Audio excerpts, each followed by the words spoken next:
नमस्कार।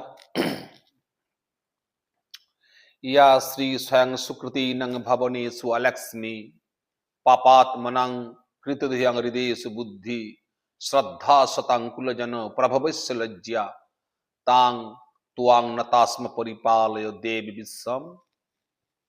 আজ আমরা 2026 ধনুরাশি নিয়ে একটু আলোচনা করতে বসেছি।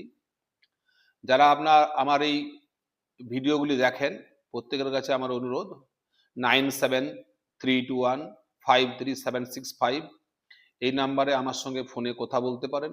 হোয়াটসঅ্যাপ দেওয়া আছে, হোয়াটসঅ্যাপের মাধ্যমে অনলাইন পরিষেবা নিতে পারেন। আমার মন্দির অন্নপূর্ণা জ্যোতিষ মন্দির, এখানে পুজো পাঠ যাগ যজ্ঞ বিভিন্ন ধরনের রুদ্রাক্ষ বিভিন্ন ধরনের কবচ বানিয়ে জ্যোতিষের মাধ্যমে মানুষের সেবা করা হয়। আপনারা যোগাযোগ করবেন এবং আমার ইউটিউবের চ্যানেলটিকে সাবস্ক্রাইব করবেন। প্রত্যেককে ধন্যবাদ। আজ আমরা ধনুরাশি 2026 নিয়ে একটু আলোচনা করছি। ধনুরাশি রাশিচক্রের নবম রাশি। মেষ, বৃষ, মিথুন, কর্কট, সিংহ, কন্যা, তুলা, বৃশ্চিক, ধনু। 9 নম্বর রাশি হচ্ছে ধনুরাশি। ধনুরাশি একটা অগ্নিতত্ত্বের রাশি। ধনুরাশি একটা আপনার সত্য গুণের রাশি। ধনুরাশির গুণ হচ্ছে সত্য। ধনুরাশির অধিপতি বৃহস্পতি। বৃহস্পতি গুরুর দেবতা, দেবতাদের গুরু। বিভিন্ন যে আমাদের দেবতারা আছে ইন্দ্রাদি 10 দিকপাল, প্রত্যেকের দেবতা হচ্ছে স্বয়ং গুরু, যে তাকে আমরা বৃহস্পতি বা বাচস্পতি বলে জানি। ধনুরাশিতে 3টা নক্ষত্র আছে, মূলা নক্ষত্র, পূর্বাষাঢ়া নক্ষত্র এবং উত্তরাষাঢ়া নক্ষত্র। ধনুরাশির প্রতীক একটা চতুষ্পদ জন্তু, আপনি যা ধরবেন তার উপরে দ্বিপদ একজন চেপে আছে, হাতে তার তলোয়ার আছে, অর্থাৎ একটা যুদ্ধে যাওয়ার মতন সজ্জা আমরা ভাবতে পারি। ধনুরাশি চর স্থির দ্ব্যর্থক রাশি, দ্বিস্বভাবের রাশি। নিচে চতুষ্পদ, উপরে দ্বিপদ, হাতে তলোয়ার, যুদ্ধ করতে যাচ্ছে, হয় জয় না হয় ক্ষয়, এই ধরনের একটা মেন্টালিটি ধনুরাশির জাতক জাতিকাদের মধ্যে দেখা যায়। খুব তেজোদ্দীপ্ত, পরিষ্কার পরিচ্ছন্ন চেহারা, স্বচ্ছ ভাবমূর্তি, মধ্যম উচ্চতাযুক্ত, চোখগুলো প্রচন্ড উজ্জ্বল হবে ধনুরাশির জাতক এবং জাতিকাদের। ধনুরাশির জাতক এবং জাতিকারা সচরাচর তারা ধার্মিক হয়ে থাকে, ধর্মের প্রতি তাদের অগাধ বিশ্বাস থাকে। তারা ধর্ম কথা বলতে বা ধর্ম কথা শুনতে ভালোবাসে। তারা একদম অবস্ট্রাকশন, অর্থাৎ তাকে কেউ বাধা দেয়, তাকে কেউ আটকে দেয়, সে কথা বলতে বলতে কেউ আটকে দেয়, ধনুরাশির জাতক জাতিকারা কেউ পছন্দ করেন না। একটা স্বাধীন সত্তা, একটা প্রখর আত্মমর্যাদা বোধ, একটা প্রখর আত্মচৈতন্য বোধ, নিজের ভালো মন্দ বোঝা এবং রক্ষা করা, জয় করা এবং সেবা করা, এই 3টা গুণ ধনুরাশির জাতক জাতিকা যারা আছেন তাদের মধ্যে দেখা যাবে। প্রথম কি হচ্ছে? প্রথম হচ্ছে রক্ষা করা, সেবা করা এবং জয় করা। এই 3টা জিনিস আমরা ধনুরাশির জাতক জাতিকার মধ্যে দেখতে পাবো। ধনুরাশির যে প্রথম নক্ষত্র মূলা নক্ষত্র, সেই নক্ষত্রের একটা প্রতীক আছে, মূল গুচ্ছ। যে মূলগুলোর কথা এখানে বলা হচ্ছে সেগুলো বিভিন্ন ধরনের ঔষধি বিষধর গাছের মূল। তার মধ্যে একটা বিভিন্ন ধরনের বিষাক্ত ক্রিয়া আছে, অর্থাৎ তার মধ্যে একটা ভিতরে অন্তর্নিহিত রাগ জেদ ক্রোধ তার মধ্যে আমরা প্রতিনিয়ত দেখতে পাবো। সে কিন্তু তার যে বিরোধিতা কেউ করেছে তার সঙ্গে সে লড়াই করতে ছাড়বে না। সে যেই হোক, তার খুব ঘনিষ্ঠ কেউ হয়ে থাকে, তবু তার অন্যায়ের প্রতিবাদ করা ধনুরাশির জাতক জাতিকাদের ধর্ম। পূর্বাষাঢ়া নক্ষত্র হাত পাখা, অর্থাৎ যখনই তার কেউ আশ্রয়ে চলে এলো তাকে রক্ষা করার দায়িত্ব তার। পূর্বাষাঢ়া নক্ষত্রের প্রতীক হচ্ছে হাত পাখা। দেখবেন আমরা গরমে যখন প্রচন্ড ক্লান্ত হয়ে যায়, বাইরের থেকে যখন প্রচন্ড পরিশ্রম করে আসি, হাত পাতা প্রতীক আমাদেরকে সান্ত্বনা দেয়, আমাদেরকে আশ্বাস দেয়, আমাদেরকে খুব ভালোভাবে বসার সুযোগ করে দেয়, একটা তৃপ্ত বোধ করি নিজেদিকে। অর্থাৎ ধনুরাশির জাতক এবং জাতিকারা তার কাছে যদি কেউ আত্মসমর্পণ করে, তাকে রক্ষা করার দায়িত্ব তার, এবং তার যে শত্রু তার কাছে যে আত্মসমর্পণ করবে তাকে জয় করে আনার দায়িত্ব তার। অর্থাৎ ধনুরাশির তৃতীয় নক্ষত্র উত্তরাষাঢ় নক্ষত্র, যার প্রতীক হচ্ছে গজদন্ত, অর্থাৎ গজদন্তের মধ্যে কি বৈভব, অর্থাৎ প্রথমে আত্মসমর্পণ না করলে আক্রমণ, আক্রমণের পর মাথা নত করলে তাকে রক্ষা করার দায়িত্ব, এবং যখন তাকে রক্ষা করার দায়িত্ব তার কাছে, সে যখন আত্মসমর্পণ করলো তখন তাকে বৈভব দান করা, তার সেবা করা। এর মধ্যে একটা যুদ্ধের সাজ, রাজার চরিত্র, সেনাপতির চরিত্র, গুরুর চরিত্র সম্পূর্ণ আমরা ধনুরাশির জাতক জাতিকার মধ্যে দেখতে পাবো। অর্থাৎ ধনুরাশি একটি সত্যগুণের রাশি, যার মধ্যে সমাজ সেবা, দান, ধর্ম প্রচার, ধর্মকর্ম করানো, যাগযজ্ঞ করানো, কোনো ছাত্র পড়তে পারছে না তার পাশে দাঁড়ানো, সমাজে কেউ অন্যায় করছে তার বিরুদ্ধে প্রতিবাদ করা, এবং নিজেকে স্বচ্ছ এবং সাত্ত্বিক রাখার প্রবণতা ধনুরাশির জাতক জাতিকা উভয়ের মধ্যে আমরা দেখতে পাবো। আপনারা অপেক্ষা করে আছেন 2026 কেমন যাবে। 2026 ধনুরাশির জাতক জাতিকার মধ্যে ধনুরাশির থেকে চতুর্থ স্থান মীন রাশিতে শনি গোচর করছে 2026-এ। আমরা সকলেই জানি যে চতুর্থ স্থান থেকে মানসিক প্রবৃত্তি, মনস্থিতি, বাড়ি, গাড়ি, জমি, জায়গা, আমার যে সোশ্যালে আমি বসবাস করি সেই সোশ্যাল, এগুলো চতুর্থ স্থান আমাদিকে দেয়। চতুর্থ স্থান থেকে বিদ্যা, বুদ্ধির তাৎপর্য আমরা বিচার করি। সেই চতুর্থ স্থানে শনি থাকাতে ঢাইয়া নামক একটা শনির অশুভ দশা, যে দশাটা আমরা গোচরকালে খুব বেশি করে গুরুত্ব দিই, অর্থাৎ জমি জায়গা সংক্রান্ত ঝুট ঝামেলায় ধনুরাশির জাতক জাতিকারা জড়িয়ে পড়বেন। ঘরের মধ্যে একটা অশান্তির বাতাবরণ তৈরি থাকবে। যারা পড়াশোনার সঙ্গে যুক্ত আছেন পড়াশোনায় মনোনিবেশ করতে পারবেন না। যারা বিভিন্ন রিসার্চ কাজের সঙ্গে যুক্ত আছেন রিসার্চ করতে করতে একটা খেয়ে হারিয়ে ফেলবেন। যারা হাসপাতালে বিভিন্ন ধরনের কাজ করেন, যারা ডাক্তারি করেন, যারা চিকিৎসা বিদ্যার সঙ্গে যুক্ত আছেন, প্রত্যেকের মধ্যে প্রেসক্রিপশন লিখছেন, কনফিউশন, ওষুধ নির্বাচনের ক্ষেত্রে বাধা বিপত্তি হবে। যারা ইঞ্জিনিয়ারিং কাজ করেন তাদের সেক্টরেও বাধা সৃষ্টি হবে। একটা মনস্থিতি আপনার কিন্তু থাকবে না ঠিক। 2026টা পুরো মন নিয়ে ডিসিশন নিয়ে কিন্তু আপনি একটা কষ্ট ভোগ করবেন। আপনার তৃতীয় স্থান ধনুরাশির থেকে কুম্ভ রাশিতে রাহু বসে আছে, রাহুর মূল ত্রিকোণ। কুম্ভ রাশির থেকে আমরা ভাই অর্থাৎ সহোদর ভাই, কুম্ভ রাশির থেকে তৃতীয় স্থান থেকে আমরা সহোদর ভাইয়ের কথা বিচার করি। আমরা বিচার করি পরাক্রম, আমরা বিচার করি কমিউনিকেশন, আমরা বিচার করি শর্ট ট্যুর, এগুলো কিন্তু আমরা বিচার করি। অর্থাৎ তৃতীয় স্থানে রাহু গোচর বিচারের ক্ষেত্রে শুভ, সেখানে বুধের সঙ্গে শুক্র বসে আছে।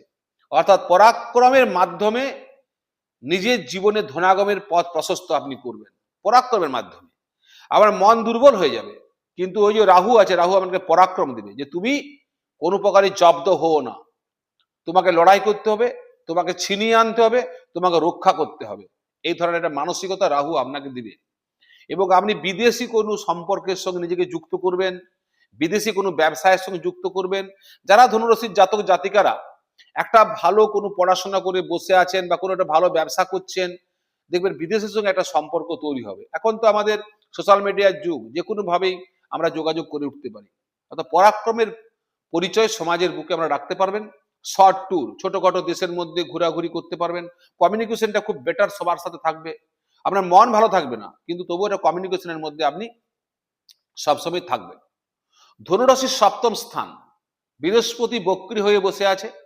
সপ্তম স্থানে বৃহস্পতির গোচরটাকে শুভ গোচর হিসাবে আমরা ধরতে পারি। ঋষি পরাশর, ফলদীপিকা গ্রন্থ, জাতক পারিজাত, বৃহৎ জাতক, যে গ্রন্থগুলিকে মূল গ্রন্থ বলে আমরা ধরি, সারাবলি, এই সমস্ত গ্রন্থে সপ্তমে বৃহস্পতির গোচরকে শুভ গোচর হিসাবে ধরা হয়েছে। সপ্তম স্থান থেকে কি ধরি? পাবলিক রিলেশন, অর্থাৎ মানুষের সঙ্গে আবার কোনো সম্পর্ক কেমন থাকবে। এখানে যারা রাজনীতির সঙ্গে যুক্ত আছেন তাদের কিন্তু এটা বেশি করে জানা দরকার। ধনুরাশির জাতক জাতিকারা যারা রাজনৈতিক জীবনের সঙ্গে যুক্ত আছেন তারা 2026 জুন পর্যন্ত একটা রিলেশনশিপ পাবলিকের সঙ্গে খুব ভালো তৈরি করতে পারবেন। পাবলিক আপনাকে বিশ্বাস করবে। আপনার ফ্যামিলিতে আপনার স্ত্রী থাকলে স্ত্রীর সঙ্গে সম্পর্ক খুব ভালো থাকবে।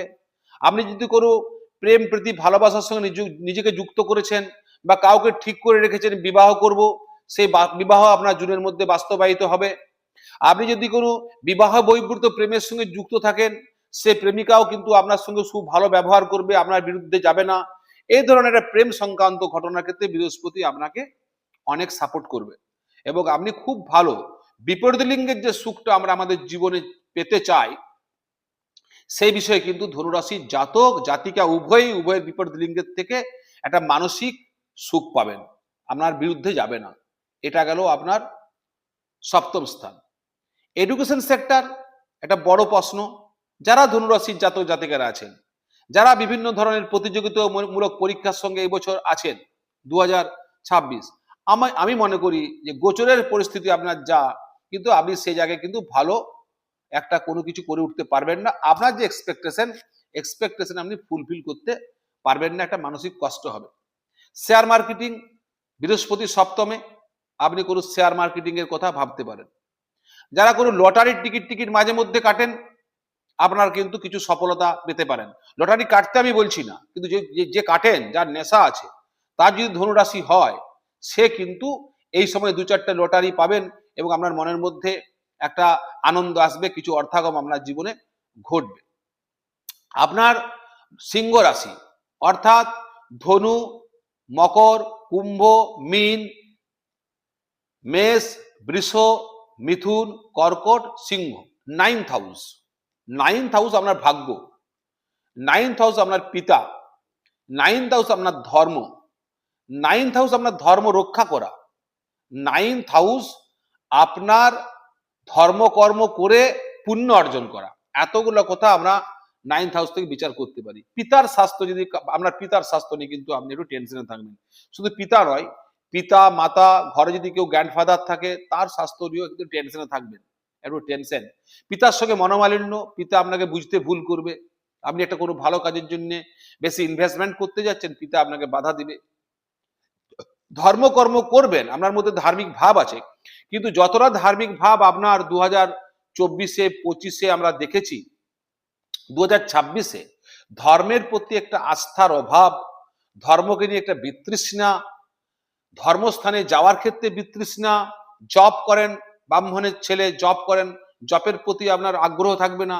কিন্তু একটা কথা আপনাকে বল দিচ্ছি, কেতু নবম স্থানে থাকলে ধর্মের ডিপ জায়গা, ধর্মের মূল রহস্য উদ্ঘাটন হবে আপনার সামনে। কিন্তু প্রথমে কেতু কি করবে, আপনাকে পরীক্ষা করবে, আপনার মধ্যে চঞ্চলতা, অস্থিরতা বাড়াবে। কিন্তু আপনি যদি একটু মনোসংযোগ করতে পারেন, তাহলে কিন্তু আপনি সফল পাবেন। এবং আপনার কাজ হচ্ছে কি, বাবা মায়ের সান্নিধ্য লাভ করা। যতটা আপনি বাবা মায়ের সঙ্গে বসবেন, বাবা মায়ের হাতে পায়ে হাত লাগাবেন, বাবা কি খেতে চাইছে সেটার জন্য, যত পিতার সঙ্গে সম্পর্ক আপনি ভালো করবেন, তত কিন্তু আপনি 2026-এ ভালো ফল পাবেন। এর ধনুরাশির অষ্টমপতি হচ্ছে, ধনুরাশির নবমপতি হচ্ছে আপনার রবি, যে রাশিতে কেতু বসে আছে। নবমপতি নিজে নবমপতি হয়ে পিতৃকারক, অর্থাৎ পিতার আশীর্বাদ, গুরুর আশীর্বাদ, দাদু দিদা নানা নানি, এদের আশীর্বাদ যদি আপনি পেতে পারেন, তাহলে আপনার যে টুকটাক বাধা বিপত্তিগুলো আসা আপনার জীবনে সম্ভব রয়েছে, সেটার থেকে মুক্তি পাবেন। হেলথ আপনার কেমন যাবে? হেলথের দিকে আপনার যে লগ্নপতি, রাশির অধিপতি বৃহস্পতি সপ্তমে থেকে আপনার রাশিকে সপ্তম দৃষ্টিতে দেখছে, অর্থাৎ যদি কোনো রোগ থাকে, সেই রোগের প্রকোপ আপনার শরীরে এই বছর কম দেখা যাবে। শুধুমাত্র একটা রোগের কথা আমি বলি, গলব্লাডার, লিভার, গ্যাস ফর্ম করা এবং শরীরে মেদ বৃদ্ধি হওয়া, রক্তে মেদ বৃদ্ধি হওয়া, কোলেস্ট্রল, ট্রাইগ্লিসারাইড, এইসব রোগ আপনার শরীরে একটু আত্মপ্রকাশ করার চেষ্টা করবে। থাইরয়েড গ্ল্যান্ড গোলাতে বেড়ে যাওয়া, থাইরয়েড গ্ল্যান্ড হরমোনের একটা ডিস্টার্ব আপনার শরীরে দেখা যাবে। আর বৃহস্পতির মধ্যে সত্ত্বগুণ সম্পন্ন মানসিকতা, খাওয়া দাওয়ার মধ্যে 2026-এ যেহেতু ভাগ্যস্থানে কেতু বসে আছে এবং সে আপনার ডিসেম্বর পর্যন্ত পুরো বছরটা থাকবে, খাওয়া দাওয়ার মধ্যে একটু সাত্বিকতা নিয়ে চলবেন। এমন কিছু জিনিস খাবেন না, রাত্রির দিকে খাবারটা একটু কম খাবেন, তাহলে কিন্তু যতটুকু হেলথের বিষয়ে আপনার খারাপ আসার সম্ভাবনা ছিল, সেটার থেকে এখন আপনি বাঁচতে পারবেন। শেয়ার মার্কেটিং এর ব্যাপারে আমি বলেছি, এডুকেশনের ব্যাপারে বলেছি। যারা বিভিন্ন ধরনের ঠিকাদারি বিজনেস করেন, যারা বিল্ডার, ইমারতি ব্যবসা করেন, তাদের ক্ষেত্রেও কিন্তু এই বছরটা একটু চাপের মধ্যে থাকবে। ইমারতি ব্যাপারে শনির একটা বিরাট ভূমিকা থাকে। শনি ঢাইয়া করেছে, অর্থাৎ একটা বিল্ডিং বানাচ্ছেন, অর্ধেকটা কাজ হয়ে পুরো 26টা আটকে রয়ে যাবে, আপনি সেটাতে আগাতে পারবেন না। সেই জায়গায় শনির প্রোটেকশন আপনার দরকার। অর্থাৎ জন্মকুণ্ডলিতে বৃহস্পতি শক্তিশালী জায়গায় থাকলে, শনি শক্তিশালী জায়গায় থাকলে, মঙ্গল শক্তিশালী জায়গায় থাকলে যে ফলগুলো আপনার খারাপ হওয়ার সম্ভাবনা আছে সেই ফলগুলো অতটা খারাপ হবে না। নচেত কিন্তু 2026 ধনুরাশির জাতকের ঢাইয়াস বছর, ঢায়ার একটা মানসিক স্থিতি, আর্থিক স্থিতি প্রতিনিয়ত দুর্বল করার চেষ্টা করবে। সেটা আপনাকে মাথায় রেখে প্রতিটা স্টেপ নিতে হবে। রিস্ক একদম আপনাকে 2026-এ নেওয়া চলবে না।